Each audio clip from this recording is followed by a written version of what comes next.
Shalom, family. So, pray everyone is doing well. So, welcome back to another Faithful Friday Sabbath Class, okay? And we're going to pick things right up where we left off in the book of wisdom, the book of the wisdom of Solomon, chapter 9 and verse 9, okay?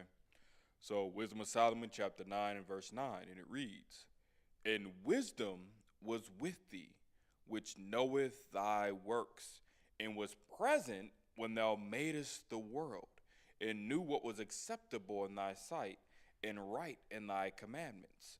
So, understanding that dealing with wisdom, wisdom was something that was established from the beginning. The Most High utilized wisdom as a tool and how he set things up. The Most High didn't just construct the universe and the world as we know it, or known world, in just any kind of way. He made it to where everything made sense. It operated in synchronicity, one with another. So he gave balance to things. So good and evil, light and day, excuse me, light and darkness. So he had that, and you see that. If you look out in nature, you see everything makes sense with how he established and made everything. So even amongst predators and prey, he made balance. So that way certain populations could remain within check and then grow too wild, too unchecked. So he made everything with a purpose, and one can actually see that. So it's likewise, if the Most High utilized wisdom, we should be doing the same, utilizing wisdom in whatever it is we set out to do. So now, verse 10, "O send her out of thy holy heavens, and from the throne of thy glory, that being present she may labor with me, that I may know what is pleasing unto thee." So again, Solomon's as a man said, "Send wisdom unto us, send wisdom unto me, so I can move, in the way that you would have me to move. Direct me according to your will, your paths. So I make sure everything that I'm establishing is right, but right unto you, with your wisdom, not the wisdom of this world, because the wisdom of this world is foolishness with the Most High, but setting things up so everything's moving and along with the wisdom that coincides with righteousness and the will of the Most High." So now, verse 11, "For she knoweth and understandeth all things, and she shall lead me soberly in my doings, and preserve me in her power." So now notice this. So wisdom is something that is an all-knowing spirit that we take on. So because through wisdom is the core in terms of how things are done, like how it's made. It's understanding how things are to be done, how they're to be fashioned, so how they're to operate. So now, because all things, wisdom has to work through all things in order for it to generally be successful. There has to be some level of wisdom applied. So now, "And she shall lead me soberly." Why does it say soberly? Because you wisdom is what helps keep you grounded, rooted. Wisdom helps keep you from a lot of the foolishness, a lot of the dumb decisions and mistakes. So without you being in a place where you're too far left or too far right in terms of, hey, I can't be too overbearing and strict, but I can't be too frantic and things. I have to find the right balance, and trying to do that, everything has its time and its place, and wisdom will teach you that, how to move appropriately. So, and the same thing, and wisdom will also preserve you on both. Wisdom will preserve your spirit, your soul, so that way you can be preserved righteously and inherit the kingdom of heaven. Wisdom will do that for you. And wisdom will also preserve you from other said harms as well, even just concerning this body, lest you do something or say something foolish that can get yourself killed, by another individual, or you do something for it, get yourself killed by something else in creation, a wild animal. You irritated nature. Nature struck back. and that strike back can kill you with the wrong animals. So, but wisdom will guide you and preserve you to where, okay, I know not to do that, because that'll get me caught up. That'll get me destroyed. So verse 12. So shall my works be acceptable, and then shall I judge thy people righteously and be worthy to sit in my Father's seat. Now it's important. Why? Because like it says, you want your works to be acceptable, to be accepted of the Most High. So otherwise, if it's not accepted of the Most High, you're doing it in vain. It's worthless. It'll be short term and then it'll collapse.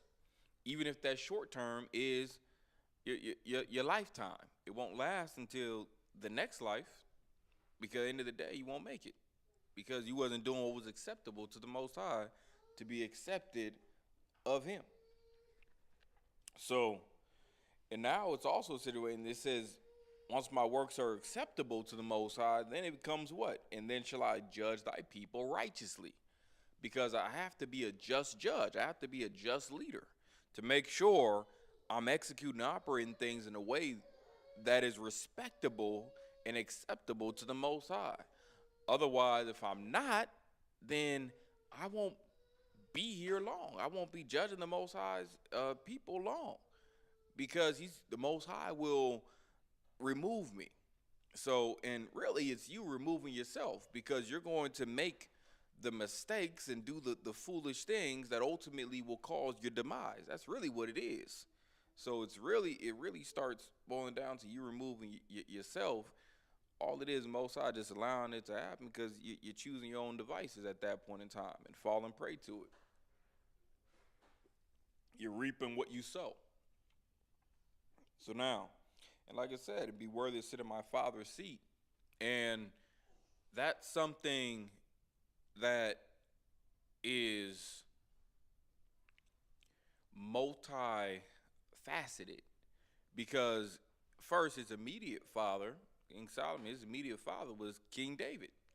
So understanding that King David was a king, although he made mistakes, grievous mistakes, but his overall walk, even after those mistakes, was to try to fight to be better and do better, try to fight to be right.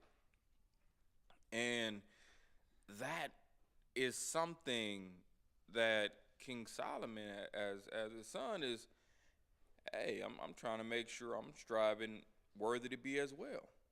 And then also being in a place looking at my forefathers that have also sat in the seat, even go all the way back to one like Joshua and Moses, like, man, being worthy that as they were seen righteous and judging, that I can also be in the same place, and then also being in a place, being a representation, a true child of the Most High God, someone who is a judge of the earth, that I'm worthy to be a judge over His people. So, and having, somewhat of that power and authority that He has, that the Most High is bestowing, upon us, wants us to be able to have, because we're supposed to be representatives of Him. So to operate in the way that is similar to Him, that's what He wants for us. That's part of being His children and being made in His image. So all these things, I'm trying to make sure I see where the bar is, and I'm trying to make sure I meet it. I meet that expectation, and then if I can surpass it, then yeah, I'm going to fight to surpass it. But at least let me meet it. At least let me get there. So now, verse 13. For what man is he that can know the counsel of God, or who can think what the will of the Lord is? Because that's the thing. That's what he said. I'm trying to be worthy, because, and that's part of what's showing that sitting my Father. That's also part of, including like, dang, being and operating in a way similar to the Most High. But it's like, man, who can understand, and know the conversations and things that God is having, and how He's orchestrating and running things and line up the end. Hey, I need you to go down there, I need you guys to run to China and do this. I need you guys to Germany, I have this, and I need you to take these armies, and I need you to make war with these over here. I need you to free them. Yeah, yeah. Give them grace and mercy, repent, get them unclean shackles and chains. They was destroyed, but I saved them out of that pit. Yeah, get them. And then for them over here, like the conversation he's having all the time, to just operate everything, in the earth and in the heavens, and just keeping everything rolling. That's man. The mental bandwidth and power he must have, and then shoot to give out multiple commands and things at once, because the Most High, he ain't even though he got him, he ain't got to talk like this. Most High got telepathy. Give out issue multiple directives at once. So Most High is Grand Master. So he's not limited by things we're limited by. So he's not a physical entity. He's a spiritual entity. So he sends out multiple things at once. He can handle and compute faster than any computer known to man or unknown to man. So he can compute even faster. So and give out in multiple orders at once. He's not just giving, all right, this day. He's giving out hundreds of orders all at once, all the time. You don't sleep, you don't eat. So all the time, they operate on full capacity. So now, and it says, who can think what the will of the Lord is? Because like, man, understanding like, dang, what is the Most High gonna do tomorrow? What's he gonna set up? Who he gonna save from their sicknesses? Who is he gonna put to death? Who's he gonna cause to be born? It's so much, but we wouldn't be able to fathom, what the Most High will bring on tomorrow. Wouldn't be able to fathom it. So, and what has to go in to the Most High, his thoughts and counsels and the wisdom in terms, because it's all connected. It's how the Most High is operating in terms of wisdom. How is he making decisions? How is he operating? What does his government look like? What does his council look like? What are his instructions? How is he doing all these things in wisdom even now as we speak? Knowing what decisions to make and when, how to make them. So that's a lot. It's now reading on verse 14. For the thoughts of mortal men are miserable, and our devices are but uncertain. A lot of times, the things that we're thinking about, it's really things that you may say, man, our thoughts are miserable. Well, again, that's multifaceted too, because on one end of the spectrum, the things we think about, even the things that seem to be pleasurable, are really things that are going to result in our misery, because many things that man is thinking about are things that are vices and sinful and wicked things that eventually will cause us to be put to death eternally. So therefore, all these things that you're doing is not really as much pleasure as it's going to be pain and misery. That's a big part of it. But then also on the flip side of things, even though there are things we can find joy, that life itself is stressful. Life itself is full of sorrow, labor. So a lot of things that we have to think about, we don't want to think about. We rather drink away our woes, smoke away our woes, sleep away our woes, because there's so many things in life that is very much so stressful, exhausting, irritating, taxing. So from things we have to deal with on our jobs, things we have to deal with in our home, our personal life, friends, family, so many things that adds so much drama and stress and things, because we're dealing in a wicked world, wicked society. We're dealing with the evils of life, dealing with the evils of sin. So that's challenging. That's difficult. So you have that verse 15. And of course, like I said, the second part of 14 is, and our devices are but uncertain, because Even like the scriptures deal with in other places, man, the heart of man is deep, who can know it? A lot of times you don't know how someone will continue to move. Because one of the beautiful things about us as people, and it can also be a negative thing, is that we have the ability to change. Not everything necessarily a light switch, but we have the ability to change. There's some things we can. We have the ability to light switch. So we can just stop cold turkey. Not everything, there's also a process, but we have that ability to change. And it could be to our help or our detriment. So, because at the end of the day, you have things just like, okay, even for the negative, deception. Deception is something that can take time to be revealed. Deception can go on for days, weeks, months, years, undetected. Because with deception, it's beyond just a lie. With deception, there's some truth in there. And the truth is what leads you astray and allows one to be able to take you away with all the lies because they put some truth in there. So just like something just as simple as, okay, a lie. Someone asks you, did you eat the cookie out the cookie jar? No, I did not. A lie. Now, deception is a little deeper than that. It can get real deep. Deception can be, did you eat the cookie out of the jar? Hey, you know what? I would probably ask Thomas over there. You know how Thomas liked them cookies. That's the bigger problem. Why?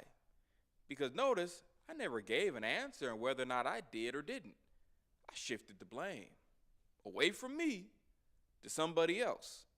And I didn't necessarily say he did or didn't do it. So I didn't say whether I did or didn't, or that other person did or didn't. I just shifted it away. Whoop, Jedi mind trick. Whoop, whoop, whoop, whoop, whoop. Directed it over there. Redirect. So, and you have people that learn to be experts in that. They learn how to give a response instead of an answer. And if you're not as in tune, as keen, or as sharp, you can miss it entirely or miss it in the moment, and then later on realize, dang, this person never gave me an answer. Dang, this person ain't did it. Someone with some wisdom say, all right, I see what you're doing. I'm keeping it in mind. Whereas others will confront in that moment, man, you still ain't answered the question, but so did you eat it or not? Well, I must, I don't know. So you don't know if you ate it or not. You probably did. So you have that. So now, that's a big part of our device are uncertain because you don't know how man is going to move with things. You don't know how people are going to move. Same with your kids. You can try to instill things in your children. You can teach them, mold them, groom them, but you have to double check. You have to circle back. You have to check on learning. Because just because they're learning something or you're teaching them something, it doesn't necessarily mean they're processing it in the way in which you think or believe they're processing it, in the way in which you may be teaching it. They can be processing it totally differently. And unless you're doubling back or having certain conversations and go unchecked and like, hey, they've been having these conversations or these classes or whatever, and it's like, but yeah, they ain't been getting the same thing out of it. You have that. You can have people, again, you can have siblings grow up in the same household, the same parents. Each one can turn out differently from the other. You got the same education, learning, because they processed it differently. Again, you can have the same experience. It could be three of y'all. Each one get robbed at gunpoint. One person says, "Man, I'm getting me a gun. So I'm getting me a gun. I'm gonna keep that on me." That's how they process the experience. Another person is gonna be in a situation where, man, this is why I don't never try to go nowhere alone. I'm always gonna be with somebody. And another person can be, hey, that's why I don't go out. I stay inside. Same situation, but process it differently. So, and this is also why, again, wise a man could be but uncertain.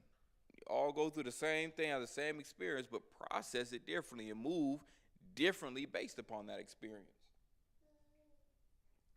So, and that's what makes man the hardest creature on earth to figure out, because other creatures, they move instinctively, they have a pattern.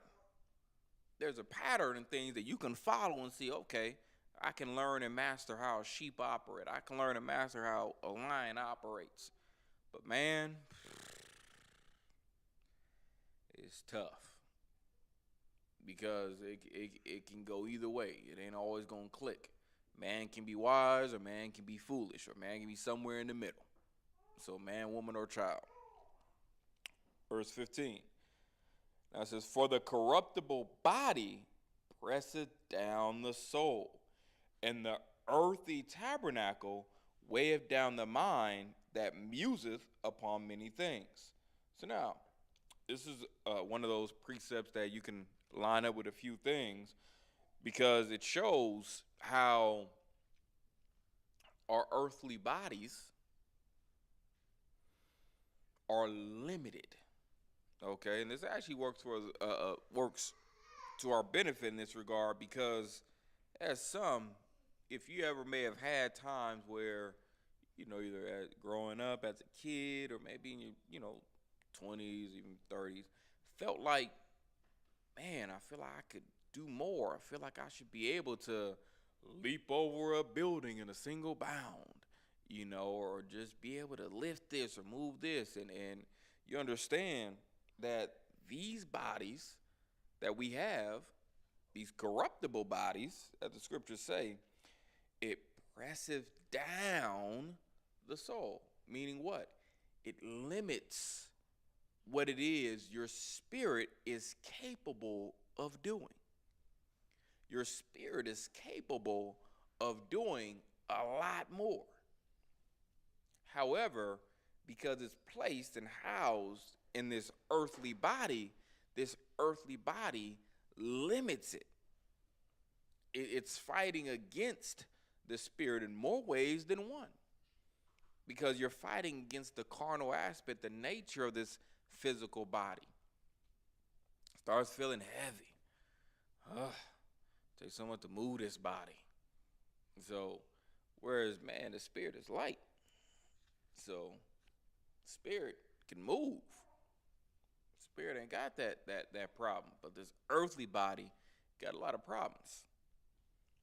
So now, and it says, in the earthly tabernacle, weigheth down the mind that muses upon many things. Even then, your mind is so much stronger than what it is that we're able to lock in or tap into, because it's limited by the flesh. So you're limited.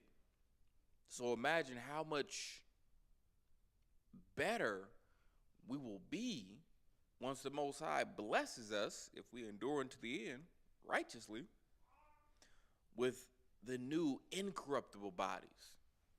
How much more they'll be able to do and accomplish. That's something beautiful to be able to look forward to.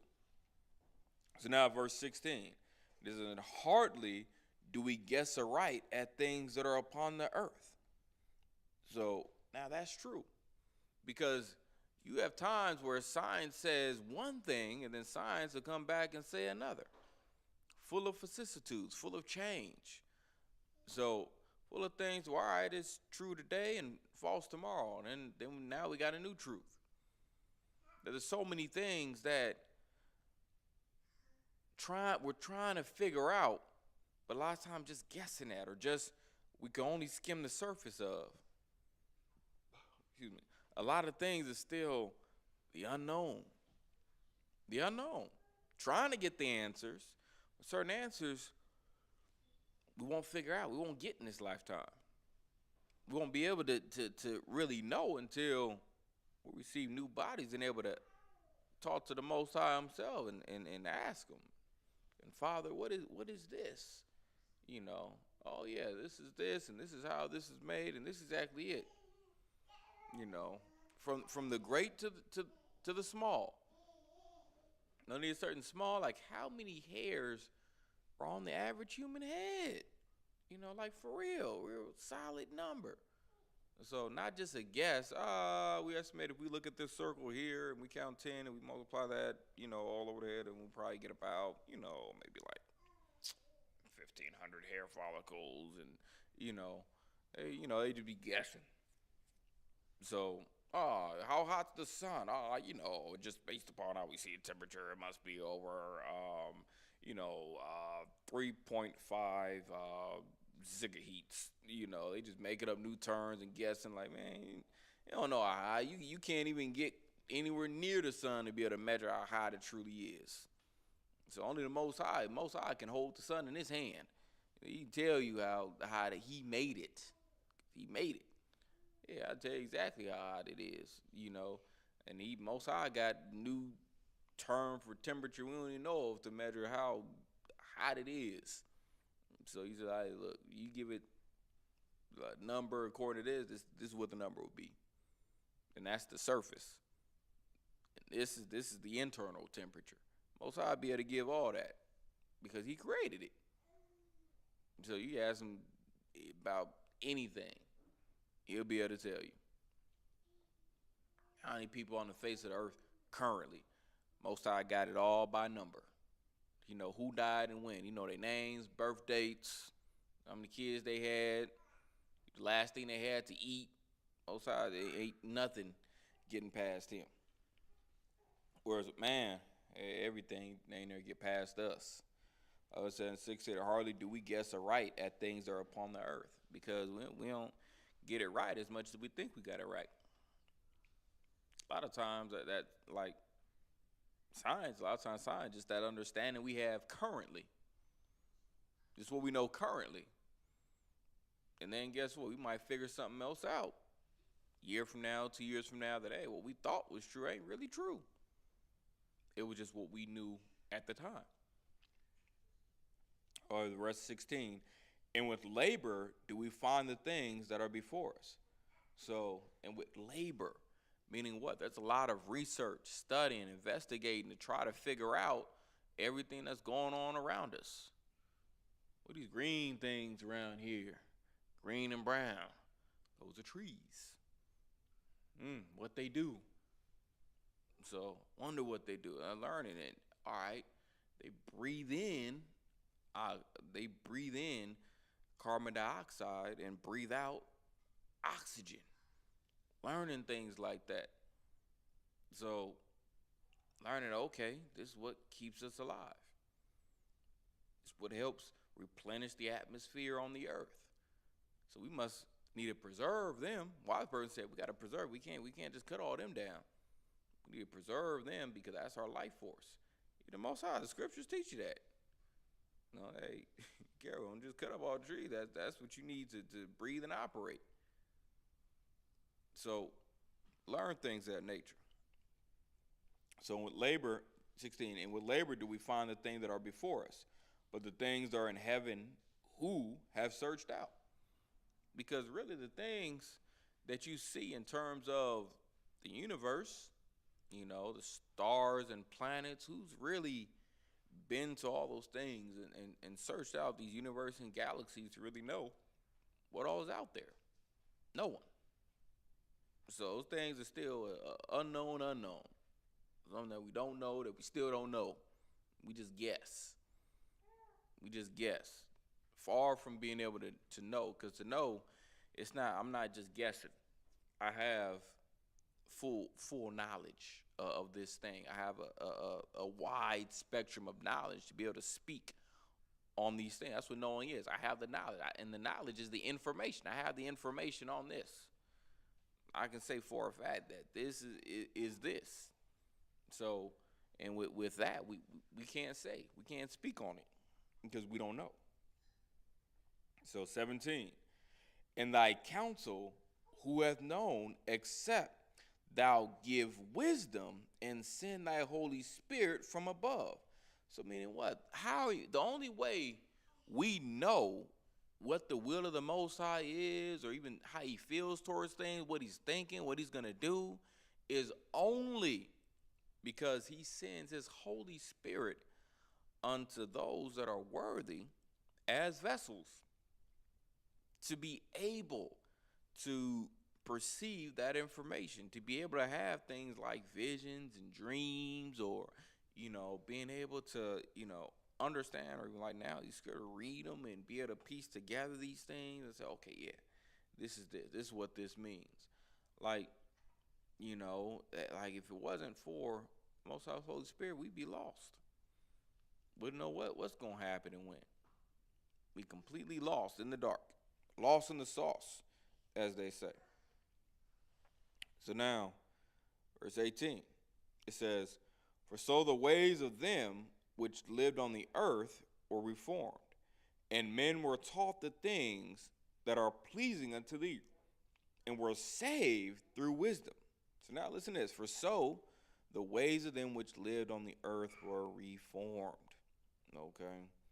So, and men were taught the things that are pleasing unto thee, and were saved through wisdom. How? Because the Most High chose individuals at various times, charged them laws to keep, and charged them with governance, leadership, and to be able to set order, learning these laws, teaching these laws. That's how you have it in, men were taught things that are pleasing unto thee. The things that are pleasing unto him is laws and righteousness. Those are the things people were learning. Those are the things. And were saved. So their literal lives and livelihood, or their people, saved through what? Wisdom. The application of that knowledge, which is that information, and that understanding. Getting the understanding and moving accordingly. That we would have wisdom. So the culmination of those two things coming together into application, that's needed. So now, let's go ahead and get Wisdom of Solomon chapter 10 and verse 1. Book of Wisdom of Solomon chapter 10 and verse 1. And it reads, she preserved the first formed father of the world. Who was the first formed father of the world? Adam. So Adam was the first formed father of the world. Why? Because Adam, when you understand and read the scriptures, was set up to be a leader, the ruler of the world at that time. So the king of the world, you know what I'm saying? I'm the king of the world. Adam was the king of the world. That's why he was charged with naming the animals and the creature. It wasn't just, all right, Adam, you just name. Nah, he set him up. Government, leadership. What you gonna call this stuff? Most High had him right there in training. Most High was showing him the ropes, coming down just like he did for Abra. Most High was very, very close to his creation. Actually through his son, Hamashiach Yahushua, and the world knows that Jesus Christ, at that time Melchizedek, which is Malat Tazadak, king of righteousness. So that, and really king of Salem, king of Jerusalem, that's what you had, that he was right there in the flesh at the time, dealing with him like, hey, let me show you this. Look at this. What you gonna call these? See them over there?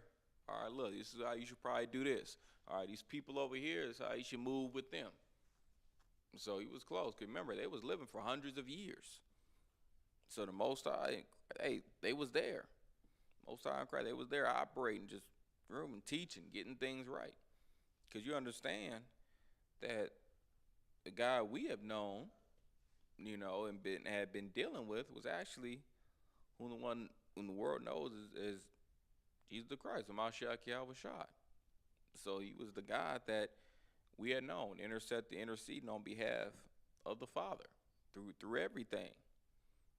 So he was the one showing that it was his delight to be there with man, as visiting man. Just like he visited Abraham, came down, supped with him. Came down off the chariot and supped with him. Imagine that. So to be able to talk to your power, be able to talk to your God, be able to talk to your king, your leader, your ruler. That's major. That's no light thing. That's not a light thing. But yet and still, many of us take it lightly. So Cain sure did. Hey, he had no problem talking back. My brother's keeper? I don't know. Why you asking me? It is God talking to you. He ain't got no problem. He's like, Imagine. But it was normal. We take for granted things that are normal. Cain, wicked as I want to get out. God was still talking, dealing with him. It's who you came from. Trying to work with you. But you're not trying to be workable. So you have that. But this is what we're dealing with. And Wisdom of Solomon, chapter 10, verse 1. She preserved the firstborn father of the world that was created alone and brought him out of his fall. So now you have a situation where that Adam was created alone. How? Because Adam was created as like Christ. Christ, the only begotten son, the Father, right? So, but he still has us as his children. So how was Christ the only begotten, the only one chosen for that purpose, to be a sacrifice and die for the rest of our people, for the rest of Israel? So, same way, Adam was the only one chosen to lead the world. He didn't choose a gang of different people. He chose Adam and gave him Eve. Hey, y'all, I'm setting up for this. Y'all, I'm working with. But Adam, you in that lead. You in that number one seat. You number one. You top dog. That's why the punishment was heavy. Because to whom much is given, what? Much is required. So Most High has that. Checks and balances. Verse 2, and gave him power to rule all things. There it is. The Most High God gave Adam power to rule all things. Animals, insects, like, hey, you got it. You got it. You got power. Way more power than what we have today. He was at the top, the pinnacle of what these bodies had to offer, the pinnacle of health, the pinnacle of natural strength, the pinnacle of natural stature. Adam and Eve, they wasn't small humans like we are today. They weren't small. The scriptures tell you that everything is much smaller now. Like all the other animals and things were bigger than, all them prehistoric animals, the people were bigger than too. They wasn't small like the people today. So we would consider them giants. It wasn't necessarily like 30-foot giants, no.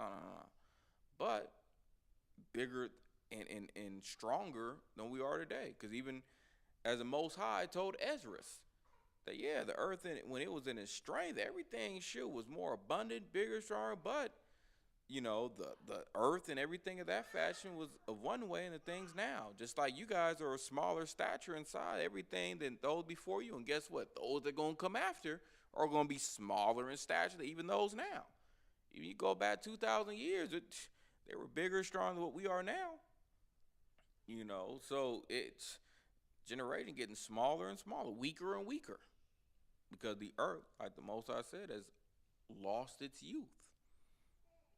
So he said, man, the womb of the earth is grown old and weak, whereas it used to be strong before.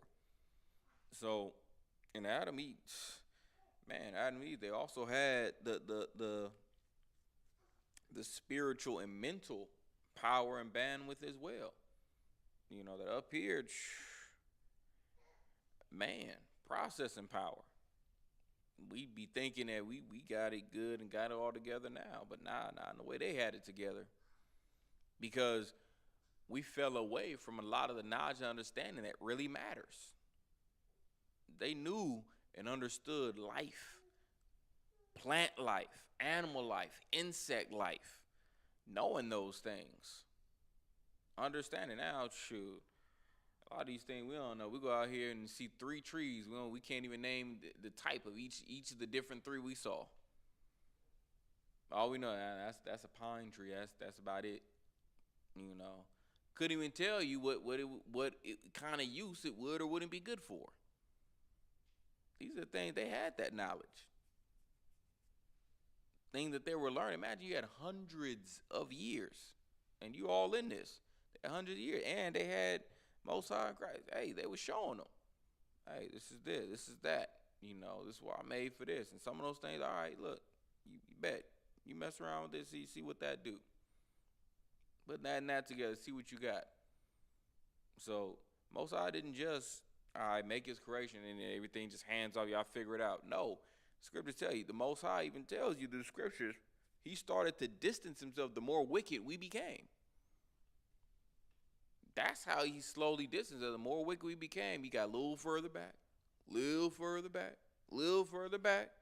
He's all right, way back. Way back.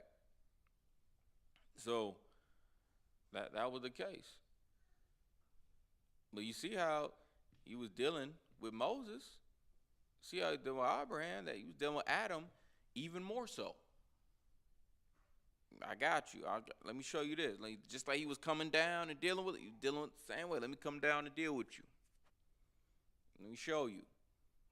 So, but we took it for granted because that was normal. That was the norm. Thinking, he always gonna be. So, Most High, he took his creation seriously.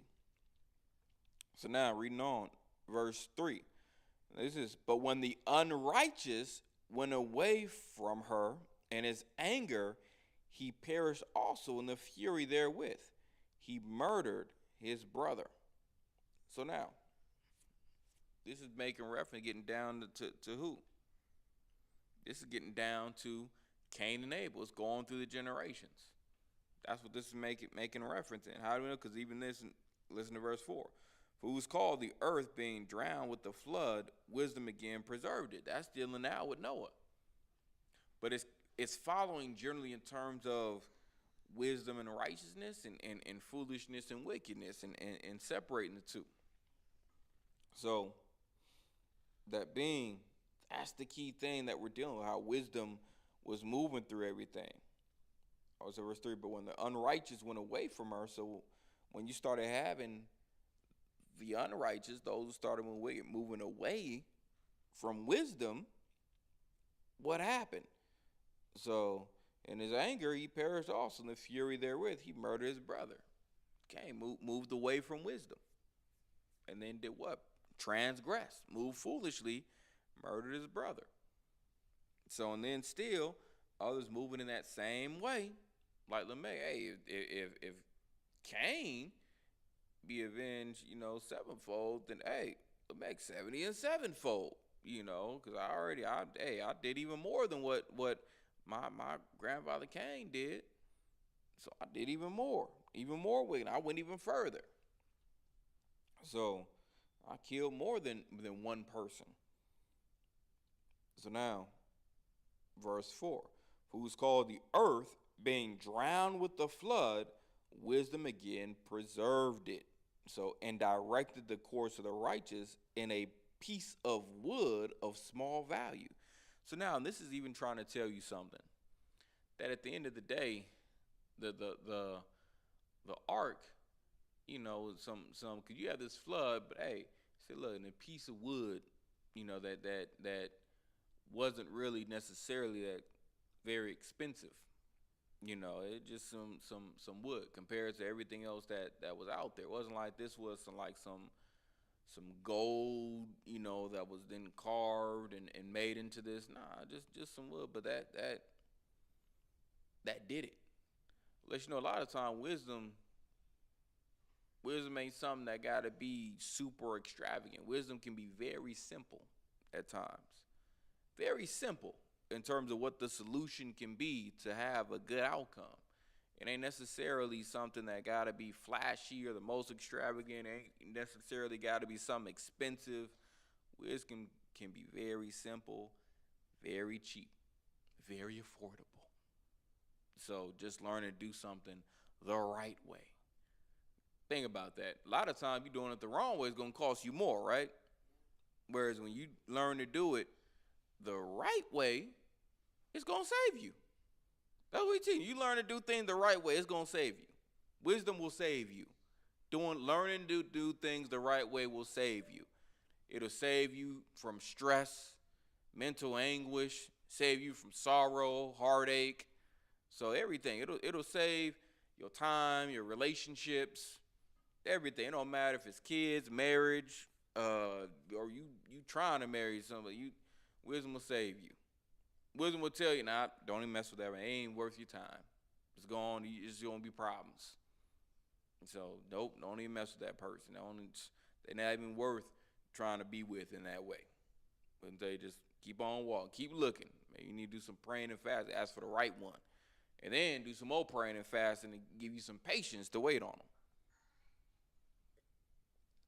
So wisdom.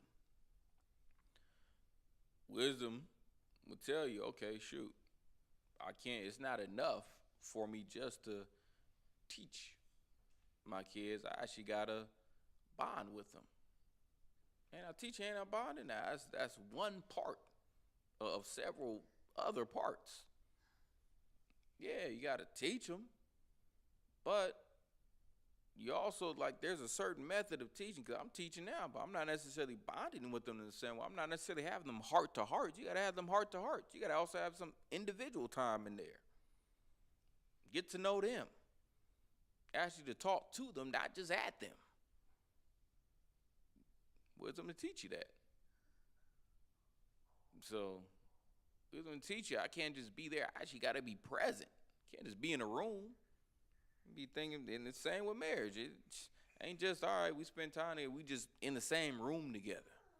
Nah, that ain't how it work. What do y'all talk about? Man, we don't really talk. One on the phone, the other one on the phone, doing their thing, just operating the same space together. Nah, that ain't it. The years of that, never really had a relationship. Never even learned each other's favorite color, favorite song, favorite food. Don't really know them. You have people spend years like that, spend their whole lives not really knowing each other, not really knowing their kids. Gotta have time where you laugh together. Last thing y'all bonded over and laughed at. Comedy. Need that. So gotta play, gotta play, play some games together, have some fun. Different facets to a relationship. And some people may have, some relationship may just be founded on one thing or another. Some people, relationship may just be founded on counsel. We just give each other counsel. That's the extent of that relationship. Another relationship, just comedy. We get together on stuff that, laughing and joking, and sometimes different relationships. That's the foundation. So then some people learn that, dang, I didn't know. Dang, you was funny, or I didn't know you gave such good counsel, because they only knew that other side of you. They didn't know that other side over there. And then it's like, all right, nah, no. You have that. You may seem like discovery. It's like, nah, it ain't necessarily trying to have brand new different. Just, hey, this is what we talk about. This is what brought us together. So that's generally the page we stay on. So until you start flipping them pages and seeing there's more in this book. So you have all those things. But understanding, this is like a big part in verse 4 when it says, for who's called the earth being drowned with the flood, wisdom again preserved it. That everything is operating wisdom.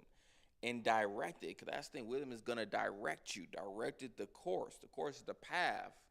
You know, it's wisdom is aligning what needs to happen and set it on its right path and its right course. So, the righteous in a piece of wood of small value. So it don't take much with wisdom. It don't take much. But it's still gonna happen nevertheless. Wisdom can still make it happen. So now, verse 5, it says, moreover, the nations in their wicked conspiracy being confounded, she found out the righteous and preserved him blameless unto God and kept him strong against his tender compassion toward his son. So now, you have that. Okay, and that's dealing with the state of Israel. So, nations, okay, in their mind, doing things to hinder us building.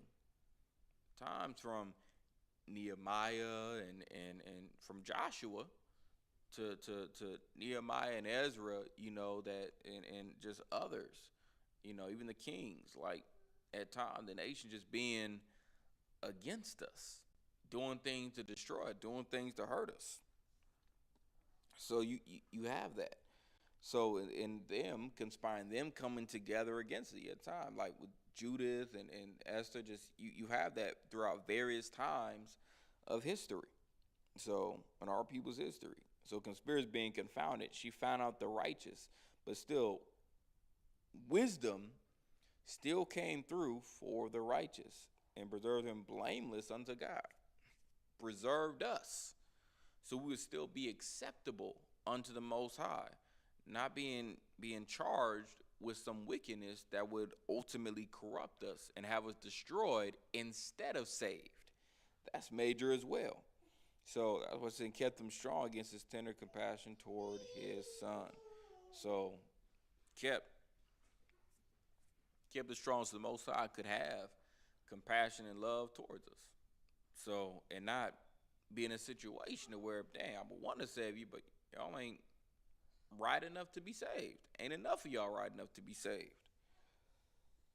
Verse 6, when the ungodly perish, she delivered the righteous man who fled from the fire which fell down upon the 5 cities. So, of whose wickedness, even to this day, the wasteland that smoketh is a testimony, and plants bearing fruit that never come to ripeness.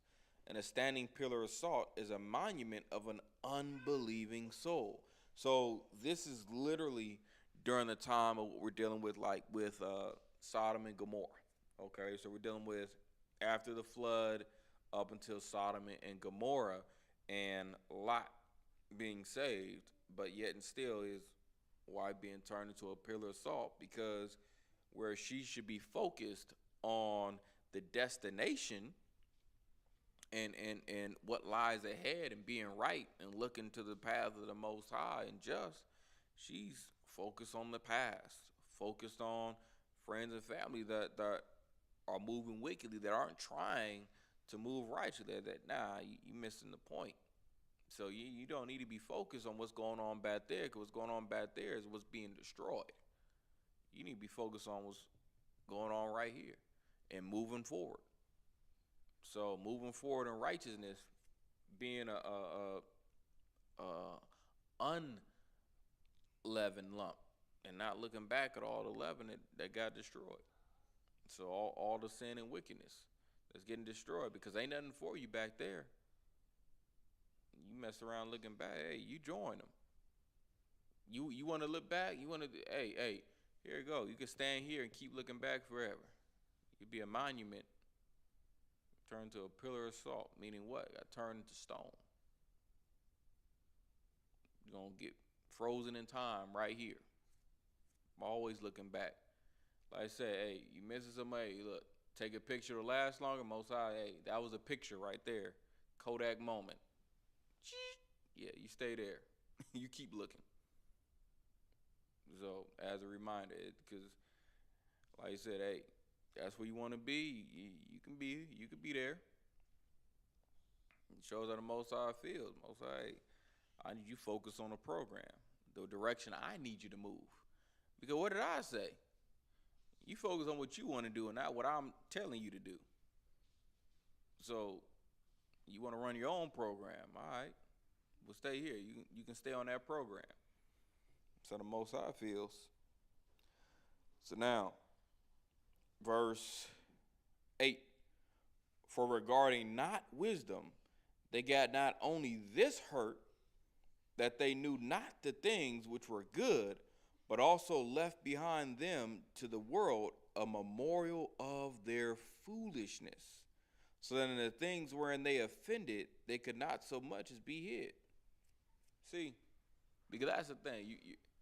So many of these destruction things that happen you're looking for a memorial, a memory. Okay, that's what the root really memorial. You're memorialize something that you're keeping it in memory, keeping the memory of it alive. But these things, all their memory has been things of you're memorializing your wickedness, and really just being a prime example. Because the Most High is going to use you regardless. He can either use you for righteousness or wickedness. All these people, you're being memorialized for the wicked deeds you've done. Most High, he's all right. I got you. Well, you want to be memorialized, right? You want to be remembered. You want a name. I'm going to give you a name, all right. I'm going to give you a memory, either parent or parent. You know how parents do. I'm going to give you something to think about. you want to be remembered for something. I got you. Don't worry. I got you. Yeah. Now, what's Sodom and Gomorrah memorialized for? Being destroyed. So what's Lot's wife memorialized for? Looking back and turned to a pillar of salt. Like Most High, hey, don't make you a memory, because remember, when this spiritual Babylon falls, remember, the scripture says smoke is going to ascend up forever. It's going to be memorialized, all right? You see that place? All the wickedness there? Most High destroyed that. Look, you still see the smoke rising from over there. Way over there. You see that? Most High said, I got you. They want to be memorialized. Turn up. I got you. Don't worry. You're going to be memorialized, all right? So Most High knows how to keep memory alive, but you don't want that end of it. That's going to be the bad end. You don't want that. So, verse 9. But wisdom delivered from pain those that attended upon her. See that? Wisdom can deliver you if you attend. Meaning what? You got to show up. You got to show up and put in work. It ain't just going to happen. Because to attend, guess what? You got to be present. You got to be present for wisdom. Wisdom ain't just finna beat. Nah, you got to go there. You just expect wisdom just to come to them. It's good to tell you, only a foolish person thinks your heart just going to discover itself. Your mind just going to, I'll just figure it out. No, you have to actually be actively applying yourself. Learning, explore, see, learn, discover. Like, there's a process. Some people don't want to go through the process. You don't even want to learn what the process is. Forget going through it. You don't even want to learn what it is. Because you have to attend. To attend, you have to be present. And usually there's not only a presence there alone, but through that presence, there's a level of discipline, drive, and focus. I got to be focused there in order to receive the instruction in terms of on what to do. Not everybody wants to do that. How many people you know in class, they ain't paying attention to what's going on? They in class,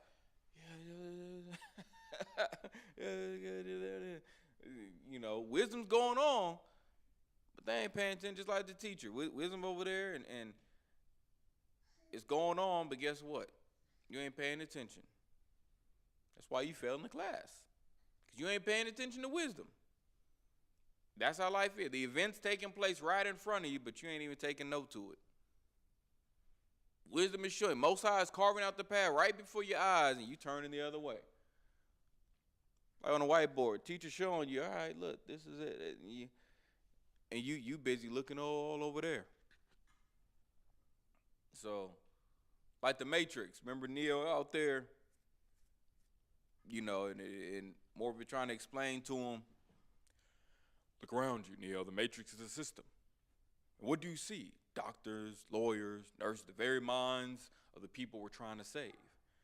But until we do, these people are enemies because they're so inert, so dependent on the system. They'll fight to do anything to protect it. Neil, were you listening? We're looking at people, the woman in the red dress. Look again. Oh, it's a gun.